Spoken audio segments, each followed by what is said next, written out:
How do I manage my tax rep practice? How do I get transcripts? How do I track what is going on with the IRS with every single one of my client cases? How do we complete the offer forms, the powers of attorney, everything? We use Tax Help software. Tax Help software is the cornerstone of our practice. We use it for its intelligent ordering. Every single night, it will update the transcripts on our clients, so we will see things happen long before those letters even go to the mail. We can then, react. We can let the client know. We can get all the transcripts we need to determine what our client's best options are, when is the debt going to expire, and we can fill in all of the IRS forms and get them filed accurately, the analysis done correctly.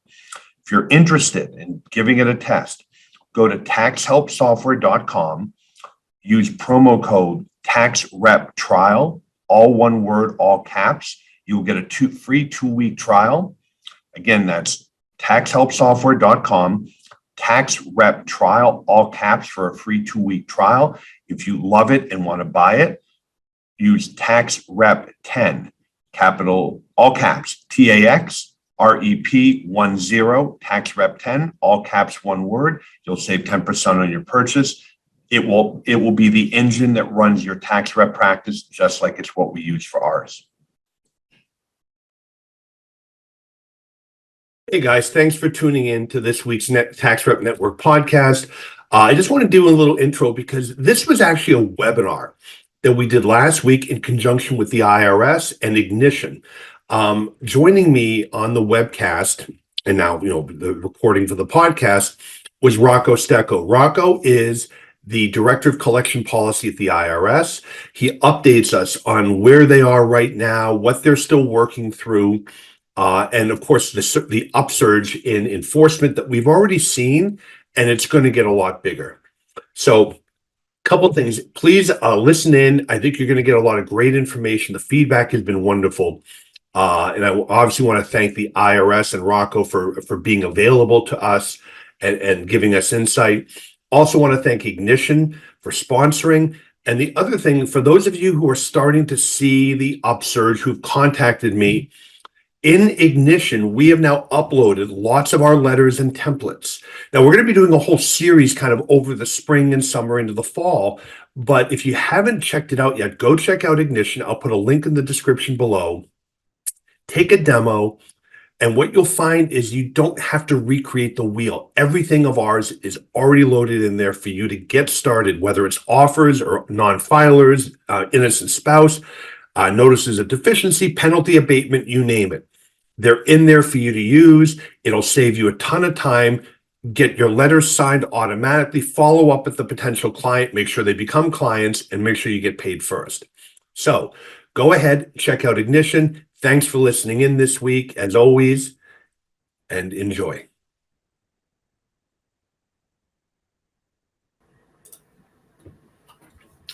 All right.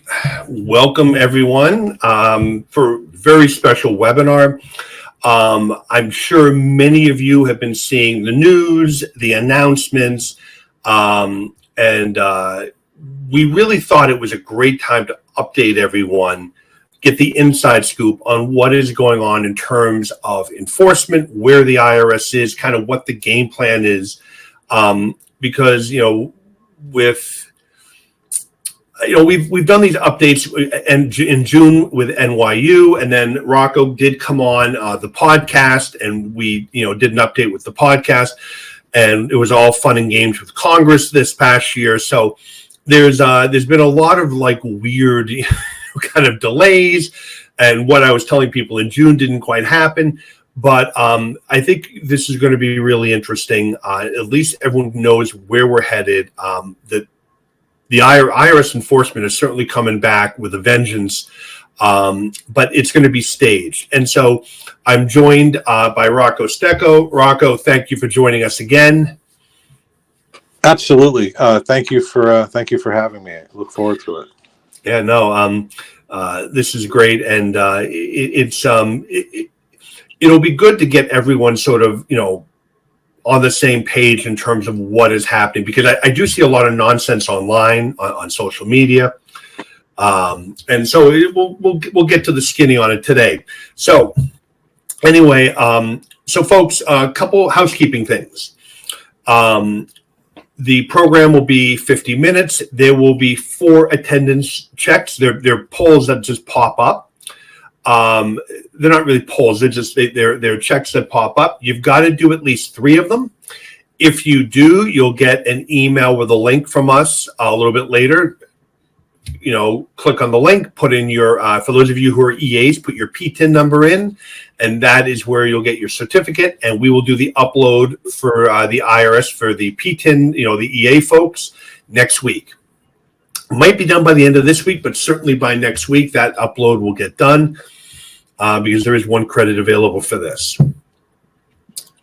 So I think most of you know, I'm Eric Green. I'm one of the managing partners at Green & Sklarz. We're a boutique firm, now 25 people. The focus of my practice is civil and criminal taxpayer representation. I'm a contributing columnist for Bloomberg Tax, past columnist for CCH's Journal of Practice and Procedure. I'm a past chair of the Connecticut Tax Bar, fellow of the American College of Tax Counsel, and I have the weekly Tax Rep Network podcast. And as I said, we're joined today by Rocco. Rocco, I'll let you kind of talk about your career, which has been large and varied at the IRS. Sure, absolutely. Thank you. So, right now I'm the director of collection policy in collection headquarters. Prior to that, I served as the director of specialty collection insolvency and the director of campus collection in Philadelphia. Where we had operations in both Philadelphia and Cincinnati. I began my career with the federal government in 1984 with the FBI, and then joined the IRS in 1988 as a revenue officer. So this July, I'll be celebrating 40 years of service, and very, very proud of that, and very happy to be here. And I'm sure every moment of it was fun. Every single one. Yes, sir. Yeah. And just for folks who don't know, because I was talking to Rocco beforehand, for those of you who've never dealt with insolvency is the unit of the IRS that deals with folks who do go into bankruptcy. And then, there are, taxes may be dischargeable or they may not be. There may be exempt assets like an IRA or retirement account, equity in a home. And that's what the insolvency unit does. And obviously, given what we do, Jeff and I have dealt with the insolvency unit quite a bit over the years. They're actually great to work with. They really know their stuff. My clients don't really look at it this way, but I enjoy working with them. But no, it's really interesting group to deal with. So, just to bring everyone up to speed, last June, the picture, that's me and Nikki Johnson. Nikki is the director of campus collections.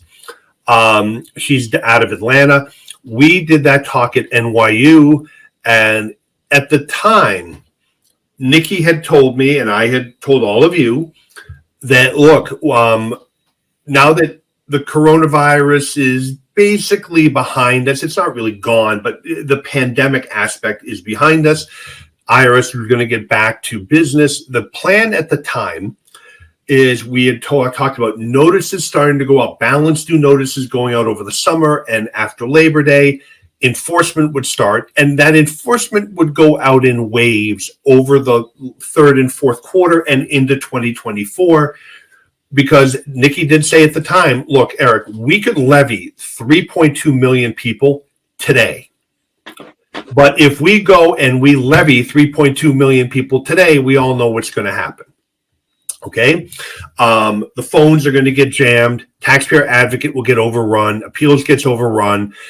It actually will be a nightmare. It'll bring everything to a grinding halt, which is just frustrating for taxpayers. It's frustrating for the government. So the plan had been to begin sending things out in waves. Well, then the world changed. It didn't have to change, but as always, Congress got involved. And Congress began fighting and using the potential for a government shutdown over the budget. And I don't want to get political. I don't know whether you're Democrat or Republican. I don't want to get into a fight over this about blaming. But the point being is we were now looking at a government shutdown in September. So all those notices that were going to go out after Labor Day, well, the IRS had to put the brakes on that because you don't want to go and levy people to find out they can't call anyone at the IRS because government's in shutdown. We got past that, but we really only kicked the can down, and then we went through the whole thing again because it was so much fun the first time. We went through it all again in November. So all of that automated enforcement that we had talked about kind of all got kind of put to the side, and the can got kicked down the road until January. And January, things started to come back online. Now, I do have a question for you. I just wanted to put up a poll because, we've been doing a lot in terms of engagement letters and the ethical responsibilities around all of that. I'm doing a whole program next month, I think, on dealing with non-filers and collection cases, right? Potential conflicts of interest, any e-filing authorization, all of the stuff that we need to be dealing with. So what I wanted to ask you about, what is the most important business challenge you want to solve for your practice, all right? Is it run a more efficient firm, grow your business, become more profitable, or improve cash flow and reduce your AR? It's always good to know what the audience is most interested in when we plan these events. So while people are doing the poll, I'll leave it up for about a minute.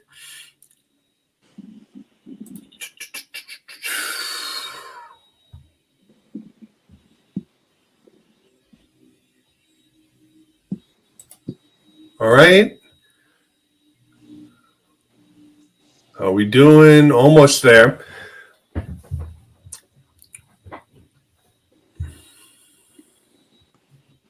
Run a more efficient firm by far is the largest. Interesting. All right. Everyone, I'll leave it up for another 10 seconds. We'll keep going. 7, 6, 5, 4, 3, 2.5, 1 3/4. All right. All right, cool. So to get back to what's happened since the last time we spoke, sure enough, we have the 2 potential government shutdowns. Now we get into 2024. Happy New Year. And the IRS announces, okay, look, notices are going out again. All right. Revenue Bulletin 2024-02. All right, came out January 8th. All right, notices are going out again. And most of you know or saw the notice regarding non-filers. Now, as background to this, back in May of 2020, I think it's May 29th, 2020, TIGTA, the Treasury Inspector General for Tax Administration, put out a report that basically said, hey, IRS, we came in and we audited your files, right? We ran a report out of your system, and there are more than 10 million non-filers, many of them high income earning. Why are you not going after them? And Chuck Reddick, the commissioner at the time, said, oh, no, we're going to go after them. But, it'd be helpful if you gave us a little funding here, right? I mean, we're down across the board. Auditors, people to answer the phones, people opening the mail. I'm sure many of you remember all the fun during COVID trying to see where the mail was when there were 12 million unopened pieces of mail. And, Congress did answer. $80 billion of new funding. Yes, it got clawed back a little bit during the negotiations. I think 19 billion of it got clawed back. What Commissioner Werfel has said is that it's not going to impact any of the game plan for the next several years, at least. The clawback, I mean. But, and Rocco, and I will get into this, but hopefully you've seen some of the impact of that. We certainly have. Phones are getting answered. The mail is certainly getting opened faster. We are seeing an uptick in all of the audits. Collection notices are driving people in. We at Green & Squires, we have gotten very, very busy very quickly. And we're going to see that ramp up as we continue going in through the year. Wanda asked, who can you contact at the IRS if you have a major issue concerning tax professional firms? All right, Wanda, it depends on what the issue is. If it is like something like at the IRS, there's stakeholder liaison, there's taxpayer advocate. If it is the business practices of another firm, there is the Office of Professional Responsibility, all right, that oversees all of us in terms of ethics and our practice before the IRS. If you believe they're involved in criminal activity, so I can tell you right now, there are special agents at criminal investigation that would be more than happy to come out to your office and hear what you have to say and see what you have to show them from another firm. So if you have anything particular, you may want to email me, but there are places to go. One of the best places to go, honestly, is to the state licensing boards. If they're a CPA firm, you may want to contact the state CPA society or the state board of accountancy that does the licensing. So anyway, there are places to go. If you have a particular issue, let me know. We can talk about it offline. And so what I wanted to talk with Rocco about is kind of where we are right now in terms of staffing in the mail and what are the IRS has been doing a lot of hiring. What does sort of hiring look like going forward? The status of the enforcement notices, both the current 22-23 returns, but also the 2021 and the back balances.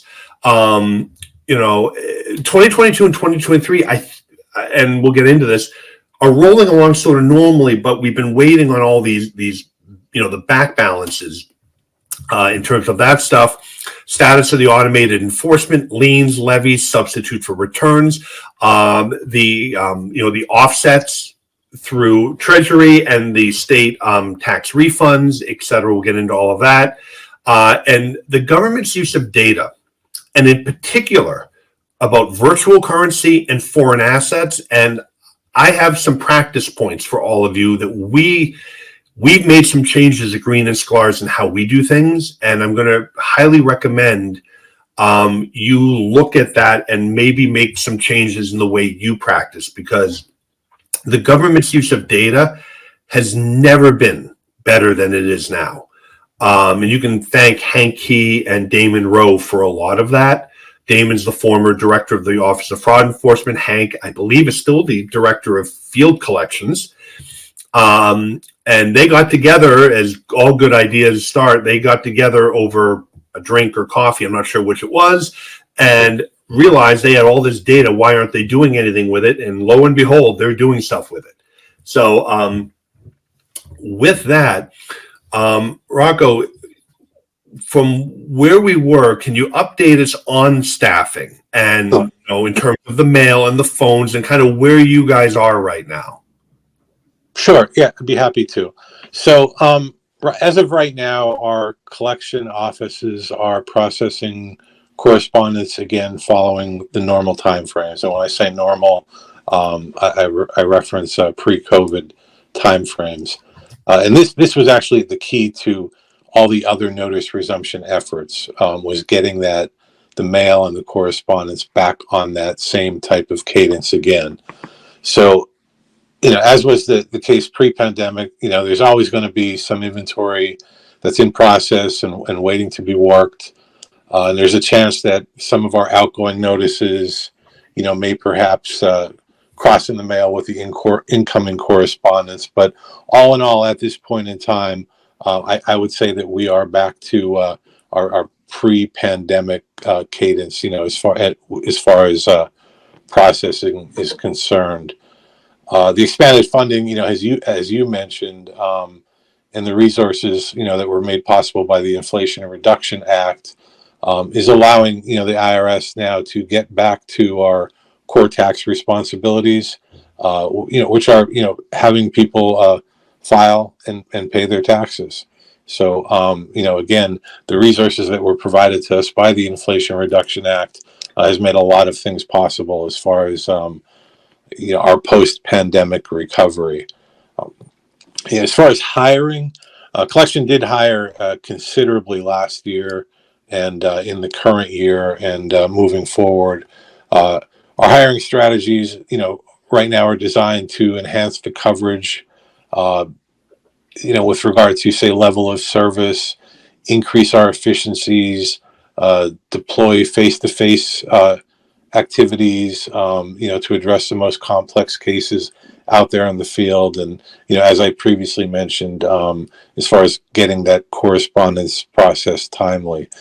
So I can give you some numbers, with regard to our hiring over the past several years, just so you can see what an impact the Inflation Reduction Act has had on us, what a positive impact as far as hiring is concerned. So revenue officers, who are our field-going officers in collection, in FY22, we hired 31.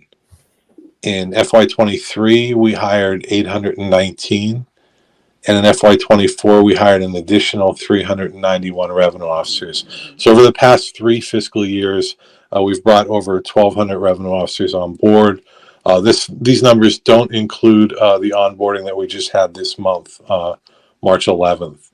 And as far as our telephone service and, maintaining our level of service, over the past 3 years, FY22, 23, and 24, we've brought on an additional 3,000 customer service representatives that are answering phones right now.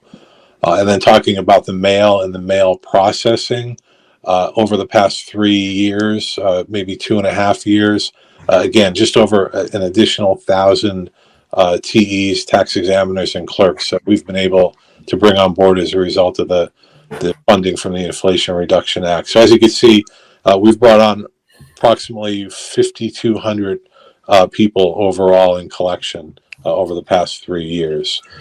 In addition to that, again, the funding that was afforded to us has helped us to improve our digital services, such as online accounts and our online payment agreement. We've redesigned a lot of our notices over the past year. Now we have a document upload tool that the taxpayer can use directly from their notice, directly from a barcode on their notice. And as well as we've increased our use of chat bots and voice bots to improve our telephone service. Yeah, no, it's for those people who didn't follow this, the bots, it's really amazing. And I have, again, the stats that Nikki had given me, but first of all, the bots can set up payment plans, I believe, if the balance is 25,000 or less, correct? I'm not sure of the number, but yes. Yeah, I remember thinking, well, gee, it'd be 50,000 or less for a streamline. And I remember Nikki telling me, no, actually it's 25,000 or less, because of, with the 50, the CSED issues got involved and the bots weren't quite there yet. But of the people that dealt with the bots and then did the survey afterwards, 60% reported being satisfied, which I think is huge. I mean, if you could get rid of, and I think they answered last year 10 million, I may be wrong, calls. I mean, that's a huge number that, now human beings don't need to deal with. Judy just asked the same question I was going to ask, Rocco, which is, how has training been in terms of the new hires with all the challenges in terms of COVID and the rest? I mean, is your feeling that the training is getting done? Has it been kind of a challenge? How do you think that's been going? I think we are back on track, as far as training. As I said, we brought in over 5,000 people over the past 3 years. Initially, during the, I guess, the center of COVID, all of the folks that we hired, we were training virtually, which was definitely a switch in gears for us, something that we had never done previously. So, that was kind of a trial and error. And, I think we've done a very good job with regard to training folks virtually. But now it's nice to see, as I go around to the different training centers and campus locations, we're back for the most part to face-to-face training. So, we continue, and the combination of both. So I think having to employ virtual training, throughout COVID, and now back to face-to-face training, I think we are actually, as far as training is concerned, I think we're in a better place than we were prior to COVID, because now we have both of those options, and we could combine those, with regard to training our new workforce. Yeah, no, absolutely. We got a question from John. Does the IRS publicize or provide any information to the general public as to how to prepare for a meeting with an IRS revenue officer? If not, is it something they'll consider? Well, John, there is publication 1, right, which at least reviews the taxpayer's rights. What I have found is that revenue officers who request a meeting generally will send an IDR. It's an information document request asking the taxpayer to show up with documents, with any returns that are missing. So in terms of that, the IRS does do that. In terms of like strategy, that the IRS doesn't do. Right? That's something that like you and I would do with the client, is look at their situation, figure out what kind of their collection alternative is, what needs to happen to get them into compliance. And that's what the professional's role would be. Their rights and everything are discussed in Pub 1. In terms of what to bring, they'll usually be given an IDR. Again, information document request for the stuff to bring with them. Right. And one of the things as well, we've kind of restructured with regard to how we make contact in the field with field collection revenue officers. We've gotten away from unscheduled surprise visits on people's doorsteps. And, we're generally, we have a letter now, it's just a letter 725B. It had been in existence previously, but we're using it more now to make initial contact with our taxpayers in the field. And we're actually in the process right now of redesigning that notice. But that notice is sent out to the taxpayer in advance of the first meeting, and that also talks about how to prepare for that meeting. Rocco, you mentioned the 1,241 new ROs that were hired. The question we got from Jeff is, are those the number retained, or what were your losses during that same period? Net, how much positive are we? Right. And I know that number exists. I don't have that number in front of me as far as what our losses are and what our net gain was. But I believe we are at a significant net gain. I could circle back with you, Eric, and provide that if you'd like. Yeah, no, that's fine. Cheryl asked, when will the IRS get away from using fax machines? Well, we have the portals, and you can now email. But the revenue officers usually don't like taking documents through email. I don't know. I used to break Paul Mamo's chops about why doesn't everyone just have Smart Vault, right? Why doesn't every IRS person just have their own Smart Vault link, and we can just upload everything that way? And Paul used to just laugh at me. But obviously. Security is a big issue with the IRS. So any plans on getting rid of the fax machines? Well, the fax lines? Yeah, okay. I'm glad you clarified that, because I don't believe we have any of the fax machines with the shiny rolled up paper anymore out in the offices. But we definitely do have eFax. We have eFax in the campuses.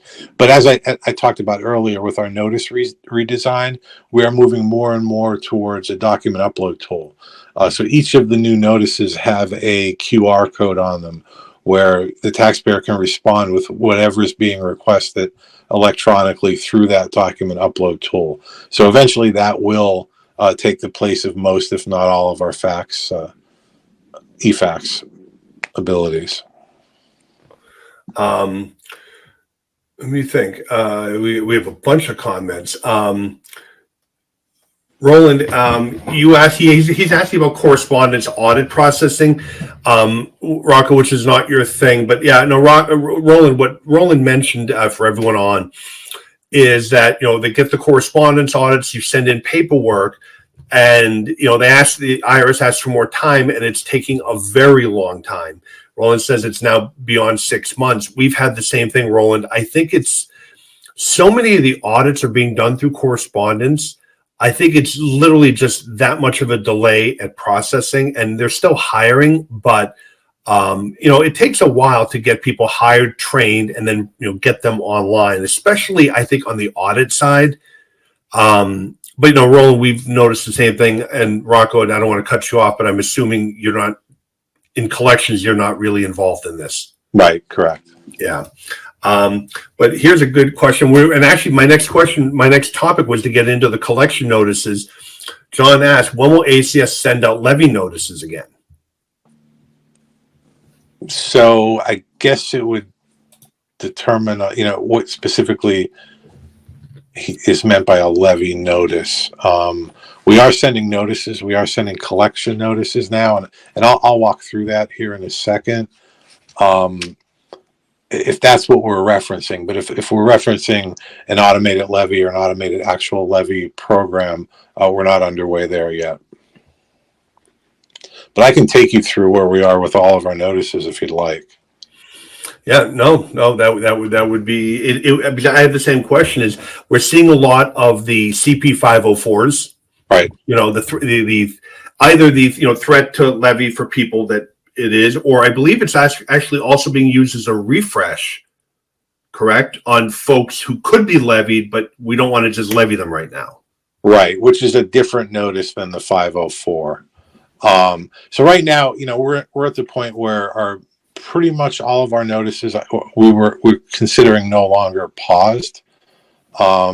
New balances, folks with new balances that are being assessed are receiving the normal notices and the normal progression in the balance due notices, and then the notices and letters that were previously paused due to the pandemic and high inventories at the IRS.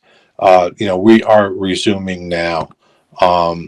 So, to help taxpayers as the normal processes resume, we began issuing a special reminder letter which started in January of 2024. And after receiving the reminder mailing, the taxpayers with longer standing unresolved tax issues will then receive, the next notice. So, which is informing them of, more serious steps that they would need to take in order to address the collection process. So, the 500 series notices are, which you just referenced, are back to normal issuance. So, we've been re-engaging the population using those 500 series notices for over a month now. ACS letters, there's a new letter, the LT38, that we're issuing now. That's designed as a new taxpayer-centric letter. And basically that is a reminder notice, or a notice of resumption that we began mailing in January of this year. Our plan is to resume all of our normal notice cadence by the spring of 2024. And then in addition to that, our high income non-filer notices are being sent out or have begun being sent out this month. And that's the CP59 notice. We're sending about 20 to 40,000 letters a week, beginning with filers or non-filers with the highest income categories. And again, that new notice, the new notice initiative, that's all made possible to us by the Inflation Reduction Act. So we're starting with non-filer notices totaling over 125,000 or 125,000 taxpayer cases of individuals who haven't filed since 2017. The first week we started with 25,000 that had more than $1 million and more in income, and the remaining notices that'll be going out for non-filer are those with income between 400,000 and $1 million. Right, and they're going to be going out in waves. Noel asked, when does the upload tool roll out for collections? So, Rocco, is there a plan for us to be able to just go online and upload documents to collections? When you say collection, campus collection and field collection both have the ability to use the document upload tool. If you would go to our site, if you receive a notice, the QR code there will drive you to the site. and you'll be able to pick and choose what type of notice you received and upload your document, with response to that notice, so to be sure that it goes to the right place. But there is an option there as well for miscellaneous or other type of correspondence. So that's underway now.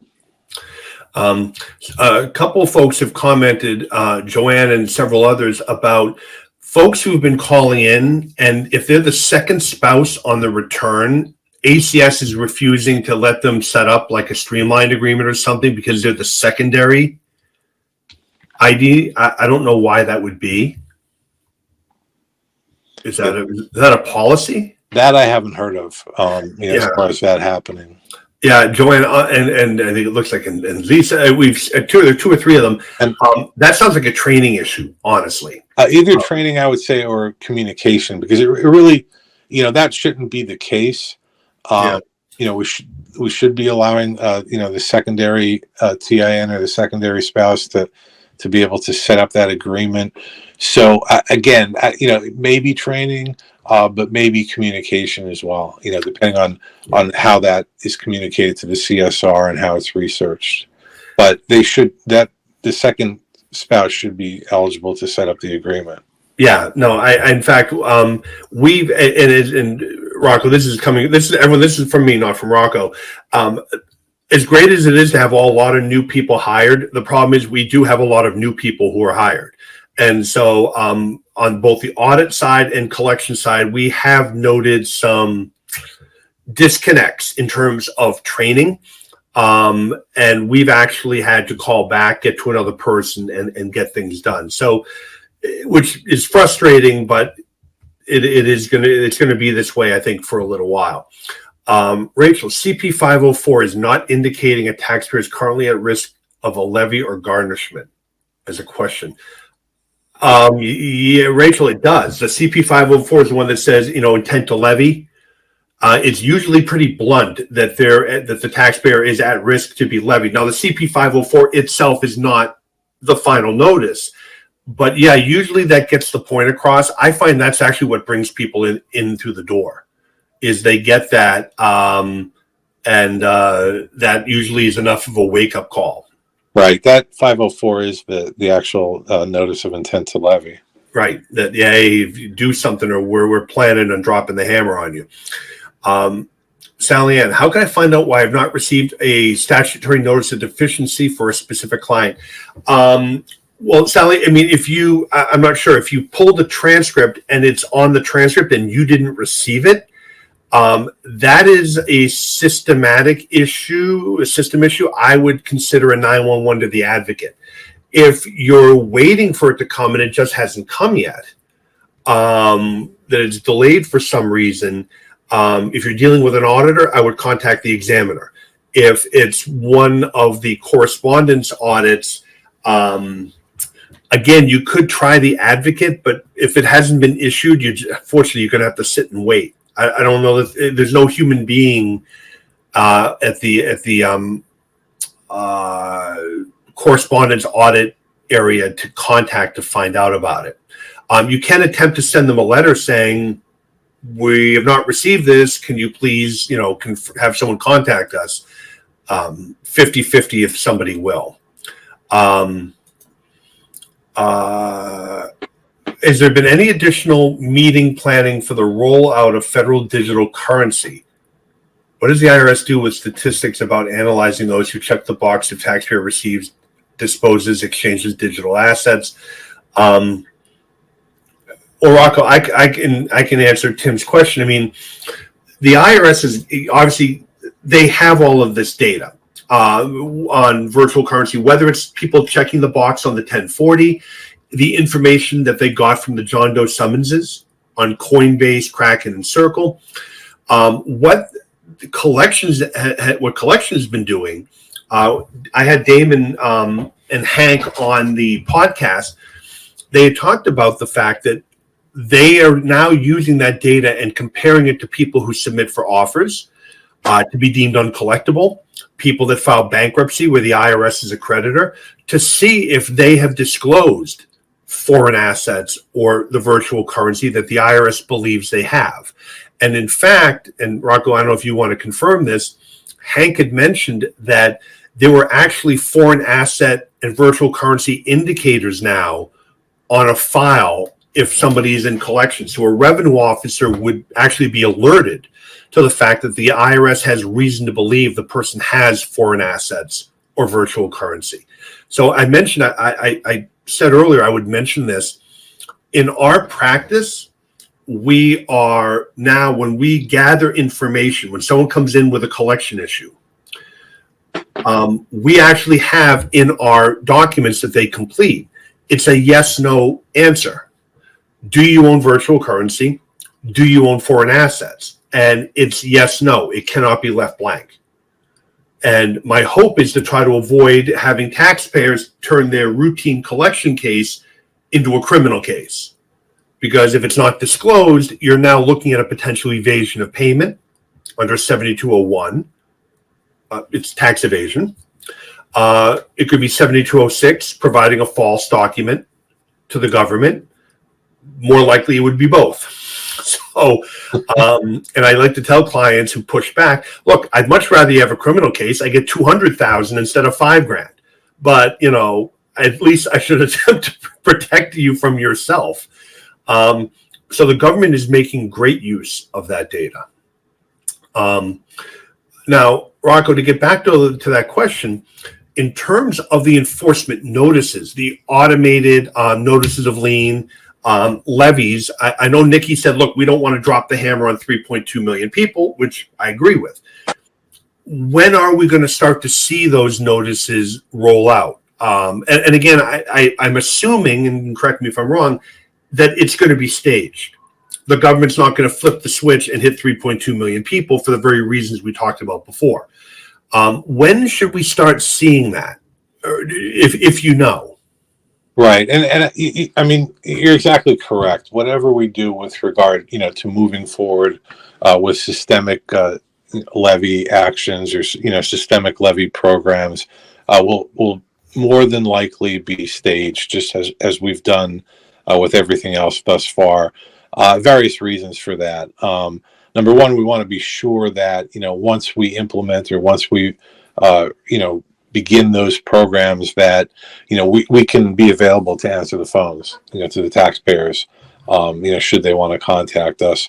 We want to be sure that we have enough people on the floor to open the correspondence that's coming in. So we've been very calculated with regard to staging thus far in everything we've done, again, just to assure that we have the infrastructure in place to respond to the taxpayers or the taxpayers' representatives in response to some of these either notices or enforcement action. But at this point in time, we don't have a plan for that. I mean, and when I say a plan, I mean, we don't have any type of timeline in place with regard to resumption of the systemic collection enforcement programs, such as whether it be the federal payment levy program or the state income tax levy program. At this point in time, we first order of business was notice resumption, which we're well underway. We're very close to being where we were before we can sit down and talk about the actual enforcement programs. Rick asked, I know Rick, will the IRS ever allow Form 2553, the S election, to be filed online? Rick, again, that's not a Rocco issue, but Paul Mamo and I had talked about this. The answer is yes, but it has to be set up in a way because, by the way, just so for folks know, it's not the IRS that doesn't want to do this. The security for the IRS is a huge issue. There were more than 1 million attempted hacks on the IRS system a week. So the security is a real problem. And that includes both their taking in information as well as providing it out. So they're making great strides with the upload portals, and I mean, I got to tell you, the FOIA works great, Power of Attorney works great, but this is going to take a while. All right.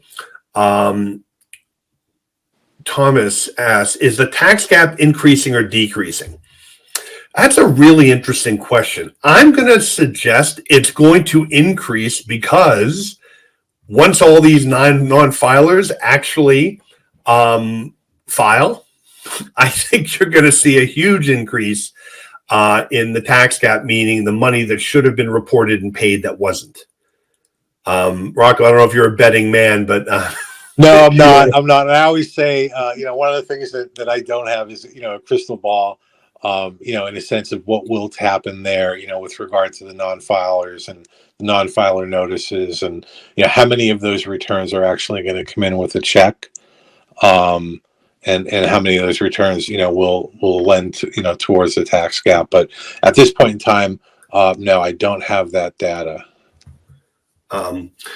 Yeah, no, I suspect we're going to see the gap increase, but that's just me. That's just my guess. Michelle, CP 504 notice was received on an issue we had been previously told was closed. After calling accounts management group, they agree amount is not owed, but collections has not cleared it. Michelle, I'm having a similar issue now where the transcript was not updated after 9 months, and it was actually causing a problem with a client of mine getting a bank loan. We did a 911 to the advocate, submitted the paperwork. Now, in our case, it was submitted paperwork. She had been given innocent spouse relief, and literally within 3 days, it was fixed. So, in terms of communication with each other, how can that be improved? I think a lot of it is just going to be as more and more people are back and staffing, hopefully it'll improve. One thing I have noticed, and again, it's not a Rocco issue, but we had audits going on during COVID where entire packages that were supposedly reviewed now seemingly have vanished. We've talked to auditors who now have said, we never received that from you, and we can actually send them the proof that they got it. And I don't know if somebody took it home to burn and heat their house, if it got swallowed somewhere. I really don't know, but we've noticed the same issue. I think it's going to be just a lot of the leftover nonsense from the shutdowns and campus shutdowns and people working remotely. Question: when can we expect to see the LT11s and the automatic garnishments through ACS begin? As Rocco said, that will be coming next. There's no set timeline for that, but it's coming. All right. I mean, I'm telling clients, look, they're sending out the notices to remind everyone. The hope, of course, is people come into your office, hire you, contact the government, and work out an arrangement. If they don't, those notices are going to start to come. Whether it's going to be in a month or 3 months, it sounds like there hasn't been a decision yet. But I can see why the commissioner wants to get at least the non-filer notices out and all the other notices out first before the enforcement starts. Because no one wants to levy people who are going to claim later they had no notice. Right. And, obviously, we'd like to get the folks to respond to those notices now, rather than wait for something like that to happen. And I do want to add that our field collection, that operation has never stopped. So cases are still field collection cases are still being assigned. Revenue officers are still making contact and, taking appropriate actions based on taxpayer response, compliance, and cooperation. Right. Coy brought up a comment, and Rocco, you and I actually discussed this on the podcast months ago.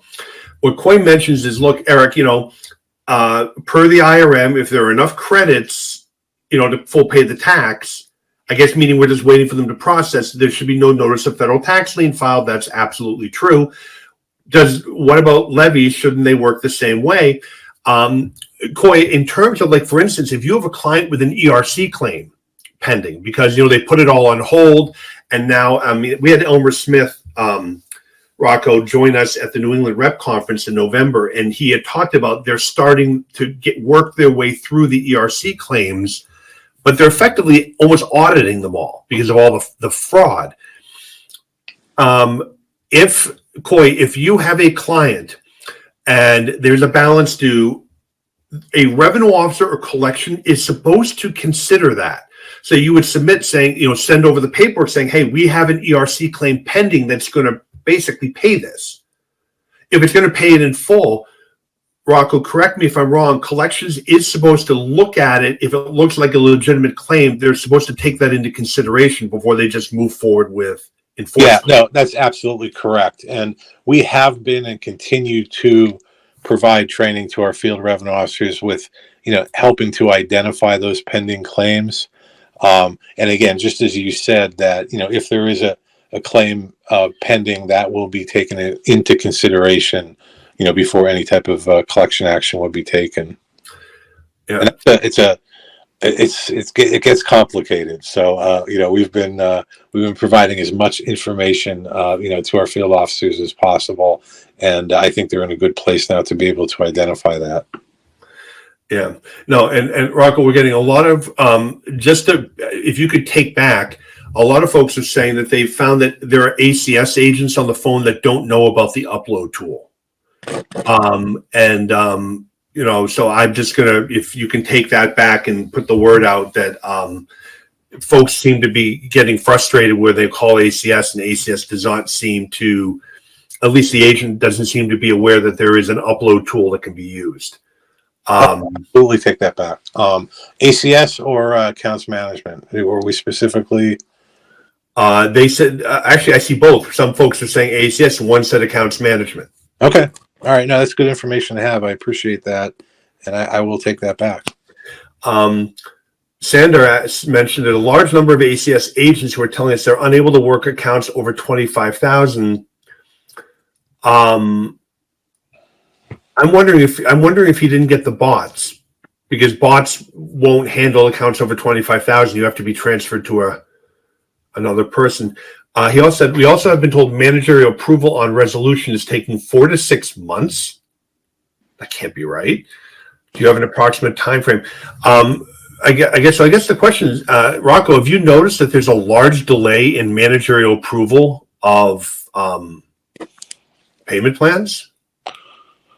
No, that I haven't noticed. That's, I guess, first I'm hearing of, any type of significant delay with regard to manager approvals. 4 to 6 months is nuts. That normally is done within days.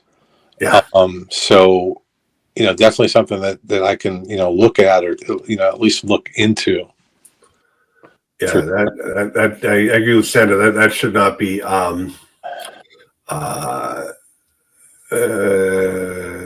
control of transfer account. And I think maybe I'm sorry, the prior question with regard to the 25,000 ACS unable to handle that, that might be specific to maybe an in-business account.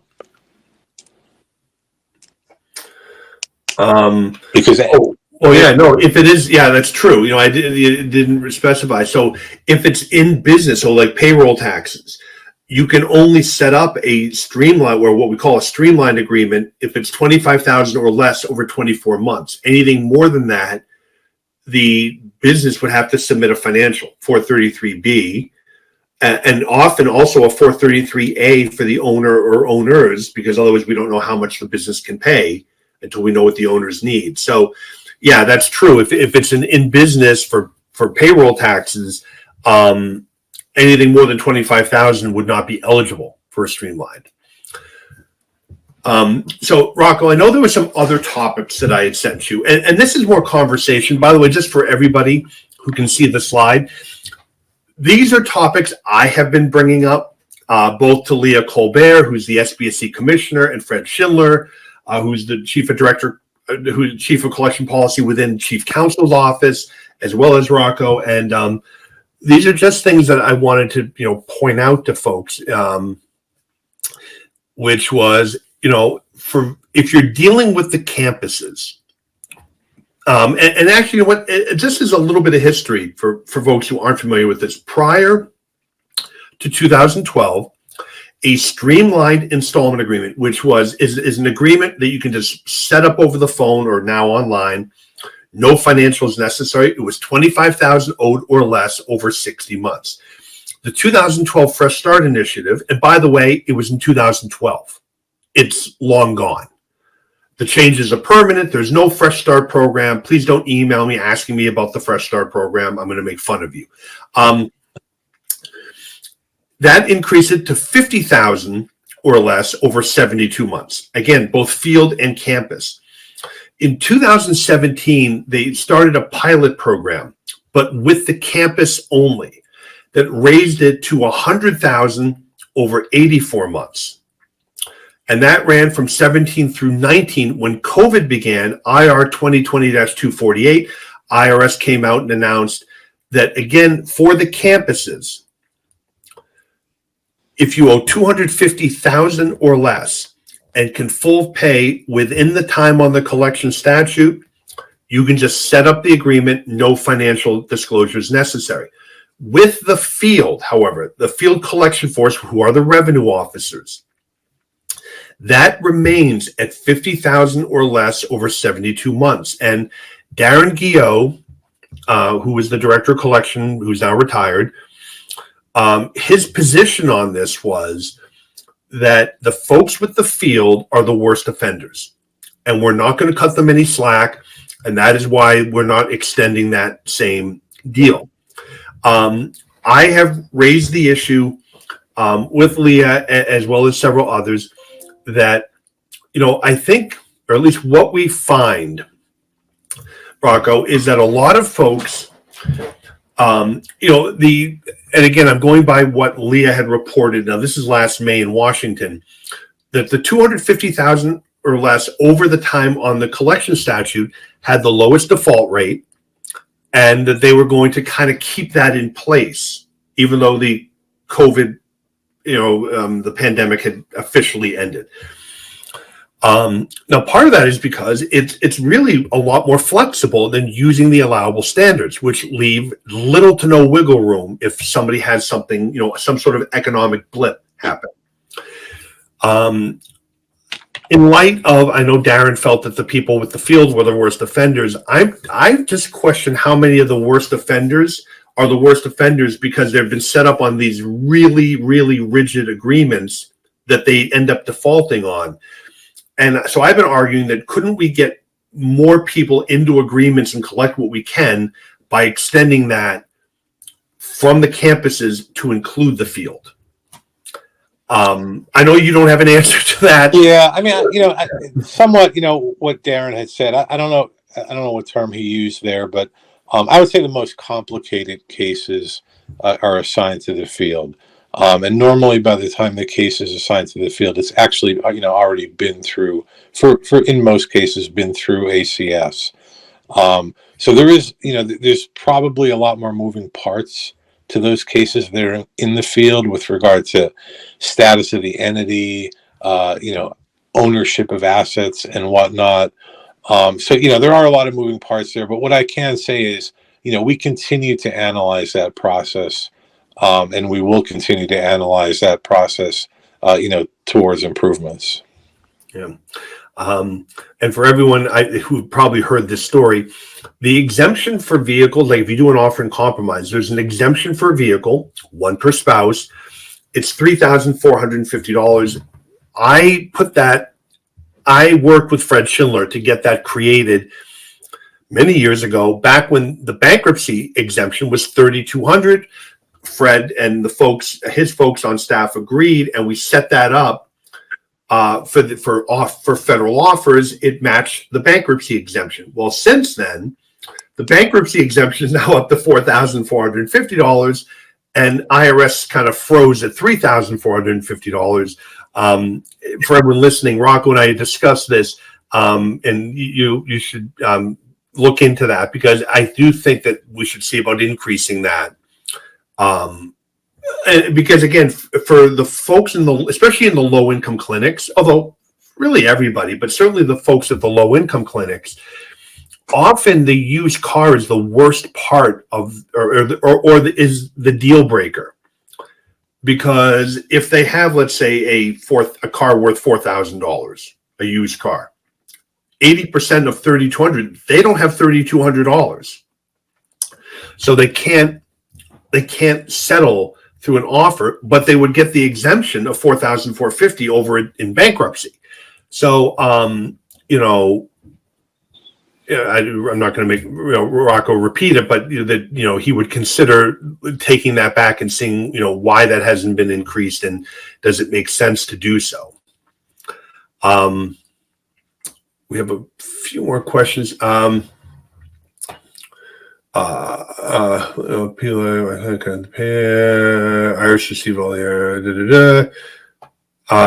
If you're the third-party designee on a return, will the IRS talk with you if you call without the client being on the line? Leonard, my understanding is the third-party designee on the return, you can only discuss things that are on the return. It does not allow you to represent in terms of like collection or any other item, like other years or anything. It doesn't replace a power of attorney. It simply allows the IRS to ask you questions and talk to you in terms of that tax return. Elijah, ACS is no longer allowing tiered installment agreements for balances above $50,000. Really? I've not noticed that. However, the IRS has not updated the IRM. Elijah, I've found that we can get a tiered installment agreement.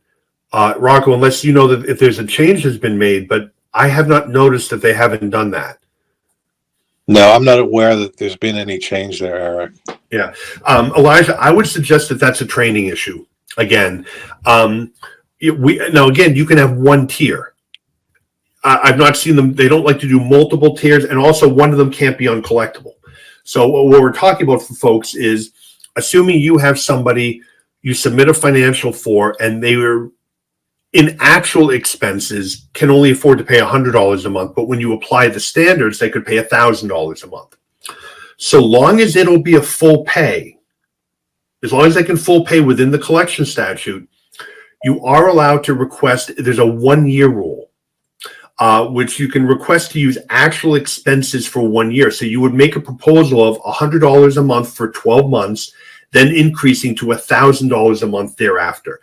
The theory behind it is it allows the taxpayer time to get their life in order and bring themselves within the ranges of the standards to try to make the standards work.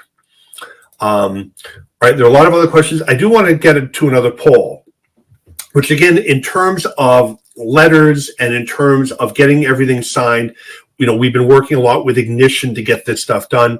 I'm curious in terms of folks who are interested in this. Are you using Ignition? But if not, how could Ignition help? Show you, get you a free trial. Or if you're okay for now, you're okay for now. The big thing being, again, we keep doing stuff on letters. If you're getting involved in representing taxpayers, please make sure if it's a joint representation, you have both signatures. If there's going to be a potential conflict, you have your potential conflict waiver that you have discussed this with them. All right. I have another accountant now who's up in front of OPR, and it's the complaint we believe came from one of the spouses. So this is kind of critical. So Rocco, we are at the top of the hour. Any final thoughts in terms of message you'd like to get out to everybody?